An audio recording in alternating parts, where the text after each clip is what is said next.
Hello friends, welcome to Brothers Finance and good evening. ಇವತ್ತು market update ಏನಂದರೆ, Sensex 759 points gain ಆಗಿ 79,802 ಅಲ್ಲಿ close ಆಗಿದೆ. ನಿಫ್ಟಿ 216 ಪಾಯಿಂಟ್ಸ್ ಗೇನ್ ಆಗಿ 24,131 ಅಲ್ಲಿ ಕ್ಲೋಸ್ ಆಗಿದೆ. ಬ್ಯಾಂಕ್ ನಿಫ್ಟಿ 148 ಪಾಯಿಂಟ್ಸ್ ಗೇನ್ ಆಗಿ 52,055 ಅಲ್ಲಿ ಕ್ಲೋಸ್ ಆಗಿದೆ. ಇವತ್ತು ಮಾರ್ಕೆಟ್ ನೋಡಿದ್ರಾ, ಕಂಪ್ಲೀಟಾಗಿ ಪಾಸಿಟಿವಲ್ಲಿದೆ. Large cap, mid cap, small cap ಪ್ರತಿಯೊಂದೂ ಪಾಸಿಟಿವಲ್ಲೇ ಕ್ಲೋಸ್ ಆಗಿದೆ. ಮತ್ತು ಇವತ್ತು ಮಿಡ್ ಆ್ಯಂಡ್ ಸ್ಮಾಲ್ ಕ್ಯಾಪ್ಗಿನ್ನ ಲಾರ್ಜ್ ಕ್ಯಾಪ್ ಬೆಟರಾಗಿ ಪರ್ಫಾರ್ಮ್ ಮಾಡಿದೆ. ನಿನ್ನೆ ಶಾರ್ಪ್ ಫಾಲಿಂದ ಮಾರ್ಕೆಟ್ ಎಷ್ಟು ಕರೆಕ್ಟ್ ಆಯಿತೋ ಇವತ್ತು ಅಷ್ಟೇ ಬೆಟರಾಗಿ ಪರ್ಫಾರ್ಮ್ ಮಾಡಿದೆ. ಕಂಪ್ಲೀಟ್ ರಿಕವರ್ ಆಗೋಗಿದೆ ಇವತ್ತು. ಮತ್ತು ಇವತ್ತು ನಿಫ್ಟಿ ಗ್ರೋ ಆಗಿರೋ 216 ಪಾಯಿಂಟ್ಸಲ್ಲಿ ಟಾಪ್ 2 ಕಂಪನೀಸೇ ತುಂಬ ಪಾಯಿಂಟ್ಸ್ನ ಕಾಂಟ್ರಿಬ್ಯೂಟ್ ಮಾಡಿದೆ. ಫಸ್ಟ್ ಯಾವ ಕಂಪನಿ ಹೈಯೆಸ್ಟ್ ಪಾಯಿಂಟ್ಸ್ನ ಕಾಂಟ್ರಿಬ್ಯೂಟ್ ಮಾಡಿದೆ ಅಂದರೆ ಏರ್ಟೆಲ್ ನೋಡಿದ್ರೆ ಇವತ್ತು ಇಂಟರ್ಡೇ ಸೆಷನಲ್ಲಿ ಶೇರ್ ಪ್ರೈಸ್ ನಿಯರ್ಲಿ 6%ವರೆಗೂ ಪಾಸಿಟಿವ್ ಆಗಿ ಮೂವ್ ಆಗಿದೆ. ಯಾಕಂದರೆ S&P ಗ್ಲೋಬಲ್ ರೇಟಿಂಗ್ ಏಜೆನ್ಸಿ ಅವರು ರೇಟಿಂಗ್ನ ಅಪ್ಗ್ರೇಡ್ ಮಾಡಿದ್ದಾರೆ. ಯಾಕಂದರೆ ನೆಕ್ಸ್ಟ್ 24 ಮಂತ್ಸಲ್ಲಿ ಅರ್ನಿಂಗ್ಸ್ ಮತ್ತು ಕ್ಯಾಶ್ ಫ್ಲೋಸ್ ಇನ್ಕ್ರೀಸ್ ಆಗುತ್ತೆ ಅಂತ ಪಾಸಿಟಿವ್ ಸ್ಟೇಟ್ಮೆಂಟ್ ಮಾಡಿದ್ದಾರೆ. ಅದರಿಂದನೇ ಇವತ್ತು ಏರ್ಟೆಲ್ ಸ್ಟಾಕ್ ಇಷ್ಟು ಪಾಸಿಟಿವ್ ಆಗಿ ರಿಯಾಕ್ಟ್ ಆಗಿರೋದು. ಇದ್ರ ಜೊತೆಗೆ ICICI ಸೆಕ್ಯೂರಿಟೀಸ್ ಕೂಡ ಬೈ ರೇಟಿಂಗ್ ಕೊಟ್ಟು 18% ಅಪ್ಸೈಡ್ ಪೊಟೆನ್ಷಿಯಲ್ ಇದೆ ಅಂತ ಹೇಳಿದ್ದಾರೆ. ಈ ಎರಡು ರೀಸನ್ನಿಂದನೇ ಸ್ಟಾಕ್ ಪ್ರೈಸ್ ಇಷ್ಟು ಪಾಸಿಟಿವ್ ಆಗಿ ರಿಯಾಕ್ಟ್ ಆಗಿದ್ದು. ಇದ್ರ ಜೊತೆಗೆ ಇವರು ಪ್ರಪಂಚಕ್ಕೆ ಸೆಕೆಂಡ್ ಲಾರ್ಜೆಸ್ಟ್ ಟೆಲಿಕಾಂ ಪ್ಲೇಯರ್, ಇದು ಎಲ್ಲರಿಗೂ ಗೊತ್ತೇ ಇದೆ. ಆದರೆ ರೀಸೆಂಟ್ ಟೈಮಲ್ಲಿ ನೋಡ್ತಾ ಇದ್ದೀರಾ, ಸಬ್ಸ್ಕ್ರೈಬರ್ಸ್ನ ತುಂಬಾ ಲಾಸ್ ಆಗ್ತಾ ಇದ್ದಾರೆ ಇಂಡಿಯಾದಲ್ಲಿ. ಮತ್ತು ಈ ರೇಟಿಂಗ್ ಏಜೆನ್ಸಿ ಅವರು ಇನ್ನೂ ಏನು ಹೇಳ್ತಾ ಇದ್ದಾರೆ ಅಂದರೆ, ಕಮ್ಮಿಂಗ್ ಟೈಮಲ್ಲಿ ಇನ್ನೂ ಚೆನ್ನಾಗಿ ಗ್ರೋ ಆಗ್ತಾರೆ, ಅದ್ರ ಜೊತೆಗೆ ಆರ್ಪು ಇನ್ಕ್ರೀಸ್ ಆಗುತ್ತೆ ಅಂತ ಹೇಳ್ತಾ ಇದ್ದಾರೆ. ಆರ್ಪು ಅಂದರೆ ಆವರೇಜ್ ರೆವೆನ್ಯೂ ಪರ್ ಯೂಸರ್ ಅನ್ನೋದು ಇನ್ಕ್ರೀಸ್ ಆಗುತ್ತೆ ಕಮಿಂಗ್ ಟೈಮಲ್ಲಿ ಅಂತ ಹೇಳ್ತಾ ಇದ್ದಾರೆ. ಇದ್ರ ಜೊತೆಗೆ ತುಂಬಾ ಕೇಪೆಕ್ಸ್ ಎಲ್ಲ ಮಾಡ್ತಾ ಇದ್ದಾರೆ 5Gಗೋಸ್ಕರ. ಅದಕ್ಕೋಸ್ಕರ ಇದರಲ್ಲೂ ಒಳ್ಳೆ ಗ್ರೋತ್ ಇರುತ್ತೆ. ಜೊತೆಗೆ ಬ್ರಾಡ್ಬ್ಯಾಂಡ್ ಸರ್ವಿಸಲ್ಲೂ ಕಮಿಂಗ್ ಟೈಮಲ್ಲಿ ಒಳ್ಳೆ ಗ್ರೋತ್ ಇರುತ್ತೆ ಅಂತ ಹೇಳಿದ್ದಾರೆ. ಓವರ್ ಆಲ್ ಈ ಎಲ್ಲ ಪಾಸಿಟಿವ್ ಸ್ಟೇಟ್ಮೆಂಟ್ಸಿಂದ ಇವತ್ತು ಭಾರತೀಯ ಏರ್ಟೆಲ್ ಸ್ಟಾಕ್ ಇಷ್ಟು ಪಾಸಿಟಿವ್ ಆಗಿ ರಿಯಾಕ್ಟ್ ಆಗಿರೋದು. ಸೆಕೆಂಡ್ ಹೈಯೆಸ್ಟ್ ಕಾಂಟ್ರಿಬ್ಯೂಟ್ ಮಾಡಿರೋ ಕಂಪನಿ ಯಾವುದು ಅಂದರೆ ರಿಲಯನ್ಸ್ ಇಂಡಸ್ಟ್ರೀಸ್. ಈ ಕಂಪನಿ ನಿಫ್ಟಿಗೆ 30 ಪಾಯಿಂಟ್ಸ್ನ ಕಾಂಟ್ರಿಬ್ಯೂಟ್ ಮಾಡಿದೆ. ಜೊತೆಗೆ ಇವತ್ತು ರಿಲಯನ್ಸ್ ಇಂಡಸ್ಟ್ರೀಸ್ ನೋಡಿದ್ರಾ 2% ಪಾಸಿಟಿವ್ ಆಗಿ ರಿಯಾಕ್ಟ್ ಆಗಿದೆ.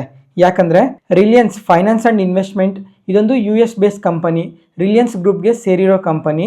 ಇವರು ಬಿಸ್ನೆಸ್ ಏನು ಮಾಡ್ತಾರೆ ಅಂದರೆ, ಇದೊಂದು ವೆಲ್ತ್ ಮ್ಯಾನೇಜ್ಮೆಂಟ್ ಕಂಪನಿ. ಜೊತೆಗೆ ಮ್ಯೂಚುವಲ್ ಫಂಡ್ಸ್ನ ಮ್ಯಾನೇಜ್ ಮಾಡ್ತಾರೆ, ಇನ್ವೆಸ್ಟ್ಮೆಂಟ್ ಸೊಲ್ಯೂಷನ್ಸ್ನ ಪ್ರೊವೈಡ್ ಮಾಡ್ತಾರೆ. ಇವರು ಇವತ್ತು ವೇವ್ಟೆಕ್ ಈಲಿಯಂ ಅನ್ನೋ ಕಂಪನಿಯಲ್ಲಿ 21% ಸ್ಟೇಕ್ನ ಬೈ ಮಾಡ್ತೀವಿ ಅಂತ ಅಪ್ಡೇಟ್ ಮಾಡಿದ್ದಾರೆ. ಅದರಿಂದನೇ ಇವತ್ತು ರಿಲಯನ್ಸ್ ಇಂಡಸ್ಟ್ರೀಸ್ ಪಾಸಿಟಿವ್ ಆಗಿ ರಿಯಾಕ್ಟ್ ಆಗಿರೋದು. ವೇವ್ಟೆಕ್ ಈಲಿಯಂ ಈ ಕಂಪನಿ ಬಿಸ್ನೆಸ್ ಏನು ಮಾಡುತ್ತೆ ಅಂದರೆ, ಈಲಿಯಂನ ಪ್ರೊಡ್ಯೂಸ್ ಮಾಡ್ತಾರೆ. ಇವ್ರು ಪ್ರೊಡ್ಯೂಸ್ ಮಾಡಿರೋ ಈಲಿಯಂನ ತುಂಬ ಸೆಗ್ಮೆಂಟ್ಸಲ್ಲಿ ಬಳಸ್ತಾರೆ. ಯಾವ ಸೆಗ್ಮೆಂಟ್ಸಲ್ಲಿ ಅಂದರೆ ಮೆಡಿಕಲಲ್ಲಿ ಬಳಸ್ತಾರೆ, ಮತ್ತು ಸ್ವಲ್ಪ ರಿಸರ್ಚ್ ವರ್ಕಲ್ಲಿ ಬಳಸ್ತಾರೆ. ಅದ್ರ ಜೊತೆಗೆ ಏರೋಸ್ಪೇಸಲ್ಲಿ, ಎಲೆಕ್ಟ್ರಾನಿಕ್ಸಲ್ಲಿ, ಫೈಬರ್ ಆಪ್ಟಿಕ್ಸಲ್ಲಿ ಈ ಥರ ಹಲವಾರು ಸೆಗ್ಮೆಂಟ್ಸಲ್ಲಿ ಈ ಈಲಿಯಂನ ಬಳಸ್ತಾರೆ. ಇದ್ರ ಜೊತೆಗೆ ಸೆಮಿ ಕಂಡಕ್ಟರ್ ಮ್ಯಾನುಫ್ಯಾಕ್ಚರಿಂಗಲ್ಲೂ ಈಲಿಯಂನ ಬಳಸ್ತಾರೆ. ಅದಕ್ಕೋಸ್ಕರನೇ ಇವತ್ತು ರಿಲಯನ್ಸ್ ಇಂಡಸ್ಟ್ರೀಸ್ ಸ್ಟಾಕ್ ಇಷ್ಟು ಪಾಸಿಟಿವ್ ಆಗಿ ರಿಯಾಕ್ಟ್ ಆಗಿರೋದು. ಅದ್ರ ಜೊತೆಗೆ ರೀಸೆಂಟ್ ಟೈಮಲ್ಲೇ ನೋಡಿದ್ರಲ್ಲ, ತುಂಬ ಅನಲಿಸ್ಟ್ ಎಲ್ಲ ರಿಲಯನ್ಸ್ ಇಂಡಸ್ಟ್ರೀಸ್ಗೆ ಬೈ ರೇಟಿಂಗ್ ಕೊಟ್ಟರು. ಅದರಿಂದನೂ ಸ್ವಲ್ಪ ಪಾಸಿಟಿವ್ ಮೂಮೆಂಟಮ್ ಇದೆ. ಇದ್ರ ಜೊತೆಗೆ ಇನ್ವೆಸ್ಟರ್ಸ್ ಸ್ವಲ್ಪ ಬೈಯಿಂಗ್ ಸೆಂಟಿಮೆಂಟ್ ಇಂದ ಇಷ್ಟು ಪಾಸಿಟಿವ್ ಆಗಿ ಮೂವ್ ಆಗಿತ್ತು. ಆಮೇಲೆ ಇವಾಗ ಈ ಎರಡೂ ಕಂಪನೀಸ್ ಇಷ್ಟು ಪಾಸಿಟಿವ್ ಆಗಿ ಮೂವ್ ಆಗಿರೋದಕ್ಕೆ ಇವತ್ತು ನಿಫ್ಟಿ ಅಬೌವ್ 200 ಪಾಯಿಂಟ್ಸ್ ಮೂವ್ ಆಗಿರೋದು. ಇದ್ರ ಜೊತೆಗೆ ಸ್ವಲ್ಪ ಫಾರ್ಮಾ ಕಂಪನೀಸನ್ನು ಸಪೋರ್ಟ್ ಮಾಡಿದೆ. ನೆಕ್ಸ್ಟ್ ಇವಾಗ ಸೆಕ್ಟರ್ ವೈಸ್ ನೋಡಿಕೊಂಡ್ರೆ ಇವತ್ತು ಆಟೋ ಸೆಕ್ಟರ್ ನೋಡಿದ್ರಾ ಅಬೌವ್ 1% ಪಾಸಿಟಿವ್ ಆಗಿ ರಿಯಾಕ್ಟ್ ಆಗಿದೆ. ಯಾಕಂದರೆ ಇವತ್ತು November auto sales preview data update ಆಗಿದೆ. ಈ ಡೇಟಾ ಇವತ್ತು ಯಾವ ಥರ ಬಂದಿದೆ ಅಂತ ಒಂದ್ಸಲ ನೋಡಿ. ಯಾವ ಕಂಪನೀಸ್ ಯಾವ ಸೆಗ್ಮೆಂಟಲ್ಲಿ ಬೆಟರ್ ಗ್ರೋತ್ ಇದೆ, ಯಾವ ಸೆಗ್ಮೆಂಟಲ್ಲಿ ವೀಕ್ ಗ್ರೋತ್ ಇದೆ, ಕಂಪ್ಲೀಟಾಗಿ ಅಪ್ಡೇಟ್ ಆಗಿದೆ. ಮಂತ್ ಆನ್ ಮಂತ್ ಕಂಪ್ಯಾರಿಸನಲ್ಲಿ, ಇಯರ್ ಆನ್ ಇಯರ್ ಕಂಪ್ಯಾರಿಸನಲ್ಲಿ ಪ್ರತಿಯೊಂದು ಡೇಟಾನು ಅಪ್ಡೇಟ್ ಆಗಿದೆ. ಅದಕ್ಕೋಸ್ಕರ ಇವಾಗ ಪ್ಯಾಸೆಂಜರ್ ವೆಹಿಕಲ್ ಸೆಗ್ಮೆಂಟ್ ನೋಡಿಕೊಂಡ್ರೆ ಇದರಲ್ಲಿ ಮಹೀಂದ್ರಾ ಅವರು ಇಯರ್ ಆನ್ ಇಯರಲ್ಲಿ ವೀಕ್ ಡೇಟಾನ ಪೋಸ್ಟ್ ಮಾಡಿದ್ದಾರೆ. ಆದರೆ ಟಾಟಾ ಮೋಟರ್ಸ್ ಮತ್ತು ಮಾರುತಿ ಸುಜುಕಿ ಅವರಾದರೆ ಬೆಟರ್ ನಂಬರ್ಸ್ನ ಪೋಸ್ಟ್ ಮಾಡಿದ್ದಾರೆ. ಅದರಲ್ಲಿ ಟಾಟಾ ಮೋಟರ್ಸ್ ಆದರೆ 10% ಇಯರ್ ಆನ್ ಇಯರಲ್ಲಿ ಗ್ರೋತ್ ಇದೆ. ಎಂದೇ ಆಗಲಿ ಮತ್ತೆ ಹೇಳ್ತಾ ಇದ್ದೀನಿ, ತುಂಬ ವೀಡಿಯೋಸಲ್ಲಿ ಪ್ರತಿ ಸಲನೂ ಹೇಳ್ತಾ ಇದ್ದೆ, ಆಟೋ ಸೇಲ್ಸ್ ಡೇಟಾನ ಮಂತ್ ಆನ್ ಮಂತಲ್ಲಿ ಕಂಪೇರ್ ಮಾಡಬಾರ್ದು. ಇಯರ್ ಆನ್ ಇಯರಲ್ಲಿ ಸೇಮ್ ಕ್ವಾರ್ಟರ್ ಜೊತೆ ಮಾತ್ರನೇ ಕಂಪೇರ್ ಮಾಡಬೇಕು.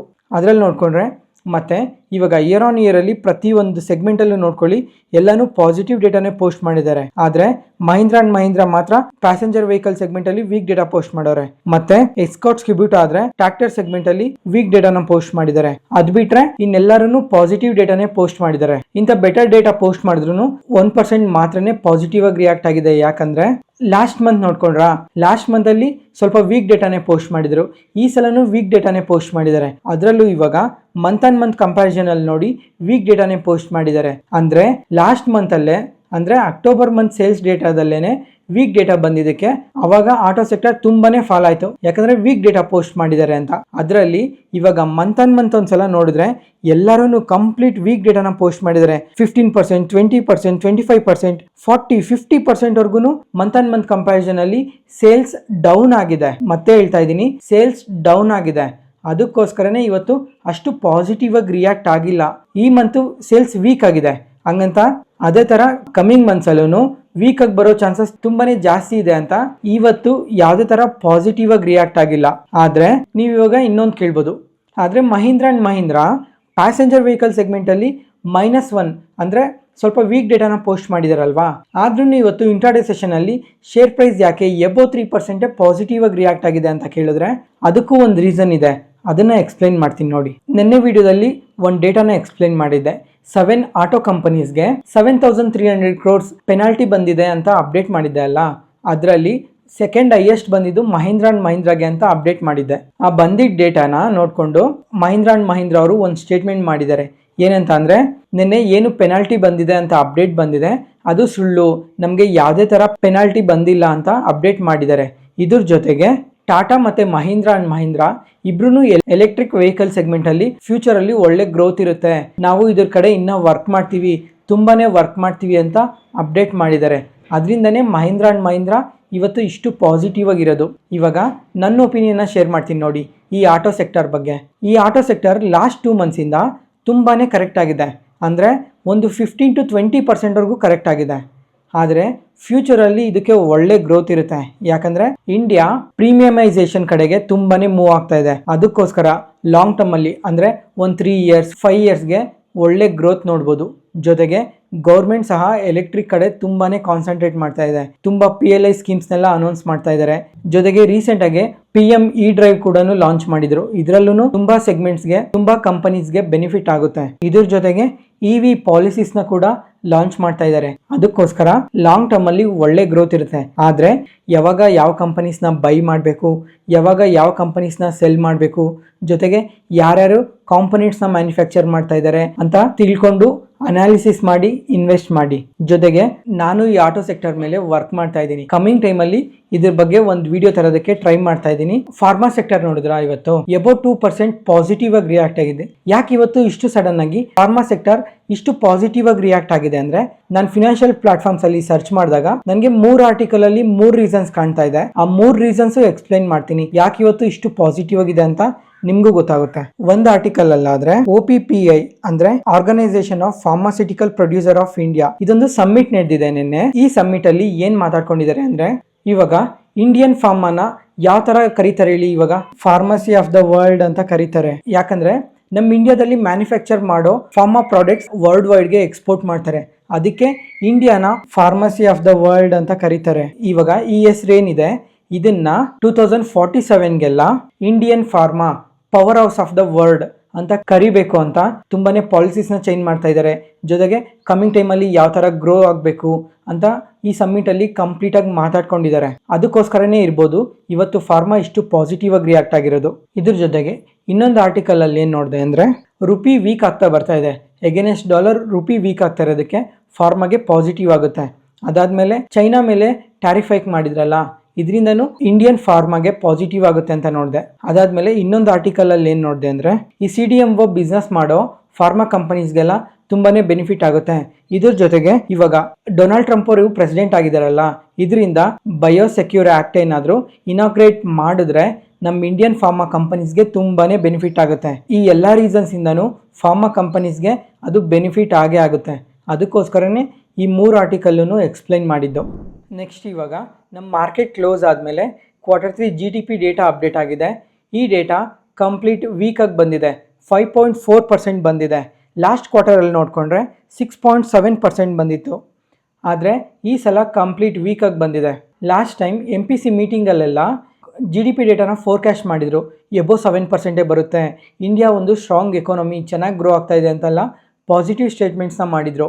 ಇದ್ರ ಜೊತೆಗೆ ಯಾವಾಗ ಅನಲಿಸ್ಟ್ ಎಲ್ಲ ಇಂಡಿಯಾನ ಡೌನ್ಗ್ರೇಡ್ ಮಾಡಿದ್ರು ಆಗ ಅನಲಿಸ್ಟ್ ಎಲ್ಲ ಏನು ಹೇಳಿದರು ಅಂದರೆ ಈ ಸಲ GDP 6.5% ಆದರೂ ಬರುತ್ತೆ, ಆ ಥರ ಬಂದರೆ ಸ್ವಲ್ಪ ಇಂಡಿಯಾಗೆ ಪಾಸಿಟಿವ್ ಆಗುತ್ತೆ ಅಂತ ಸ್ಟೇಟ್ಮೆಂಟ್ ಮಾಡಿದರು. ಆದರೆ RBI ಎಕ್ಸ್ಪೆಕ್ಟೇಷನ್ಸ್ಗಿನ್ನ ಕಮ್ಮಿ ಬಂದಿದೆ, ಜೊತೆಗೆ ಅನಲಿಸ್ಟ್ ಎಕ್ಸ್ಪೆಕ್ಟೇಷನ್ಸ್ಗಿನ್ನೂ ಕಮ್ಮಿ ಬಂದಿದೆ. ನೋಡಬೇಕು ಸೋಮವಾರ ಮಾರ್ಕೆಟಲ್ಲಿ ಇದ್ರ ಇಂಪ್ಯಾಕ್ಟ್ ಯಾವ ಥರ ಇರುತ್ತೆ ಅಂತ. ಅದ್ರ ಜೊತೆಗೆ ಇವಾಗ GDP ವೀಕಾಗಿ ಬಂದಿದೆ ಅಲ್ಲ, ಅದರಿಂದ December 6 RBI MPC ಮೀಟಿಂಗ್ ಇದೆ. ಈ ಮೀಟಿಂಗಲ್ಲಿ ಏನಾದರೂ ರೇಟ್ ಕಟ್ ಏನಾದರೂ ಮಾಡ್ಬೋದಾ ಅಂತ ನೋಡಬೇಕು. ಯಾಕಂದರೆ ವೀಕ್ ಡೇಟಾ ಬಂದಿದೆ, ಕಂಪ್ಲೀಟ್ ವೀಕ್ ಸೆಂಟಿಮೆಂಟ್ ಇದೆ ಮಾರ್ಕೆಟಲ್ಲಾಗಲಿ ಎಕಾನಮಿಯಲ್ಲಾಗಲಿ. ಅದ್ರ ಜೊತೆಗೆ ಮೊನ್ನೆ ಫಿನಾನ್ಸ್ ಮಿನಿಸ್ಟರ್ ನಿರ್ಮಲಾ ಸೀತಾರಾಮನ್ ಅವರು ರೇಟ್ ಕಟ್ ಮಾಡಿದ್ರೇ ಚೆನ್ನಾಗಿರುತ್ತೆ ಅಂತ ಪಾಸಿಟಿವ್ ಸ್ಟೇಟ್ಮೆಂಟ್ ಮಾಡಿದರು.